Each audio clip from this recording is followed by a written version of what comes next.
A stranger at the grocery store grabbed me and yelled, "Those are my kidnapped kids you're raising!" I froze with a box of cereal still in my hand. The woman's fingernails were digging into my forearm so hard, I felt them breaking skin through my jacket. Her face was inches from mine, and I could smell cigarettes and desperation on her breath. "What? No, these are my daughters," I said, trying to keep my voice calm even though my heart was slamming against my ribs. She yanked me closer and screamed louder, "Mia, Olivia, it's Mommy! Tell this man to let you go!" My blood went cold because she just said my daughter's names, the exact names. Mia was staring at this woman with huge, confused eyes, and Olivia started crying.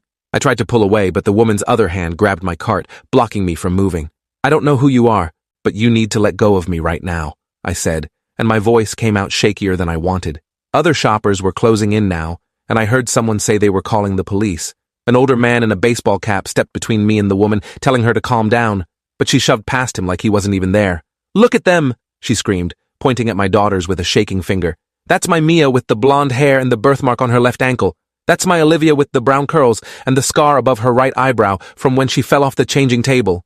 My stomach dropped, because Mia did have a birthmark on her left ankle, and Olivia did have a tiny scar above her eyebrow that my wife Vanessa always said came from bumping into the crib when she was learning to stand. How did this stranger know these things? "Security is coming," the teenage employee announced from somewhere behind me, but the woman didn't seem to care. She was crying now, mascara running down her face in black streaks. "I reported them missing 3 years ago," she said, and her voice broke. "The police said they probably drowned in the lake, but I never believed it. I knew someone took them. I knew it." She reached toward Mia, who shrunk back in the shopping cart and started crying too. I put myself between them, my hands up like I was trying to calm a wild animal. "Listen, there's been a mistake," I said. "My wife gave birth to both of these girls. I was there. I have birth certificates and hospital records and everything." The woman laughed, but it sounded more like choking. "Your wife," she repeated, and the way she said it made my skin crawl. "Where is your wife right now?" I hesitated because Vanessa was at home. She'd been tired lately and asked me to do the grocery run alone with the girls. "She's at home," I said, and immediately regretted how defensive I sounded. "At home," the woman repeated, and she was nodding like I'd just confirmed something terrible. "And I bet she's the one who told you their names were Mia and Olivia, right? I bet she's the one who knows all about their birthmarks and scars?"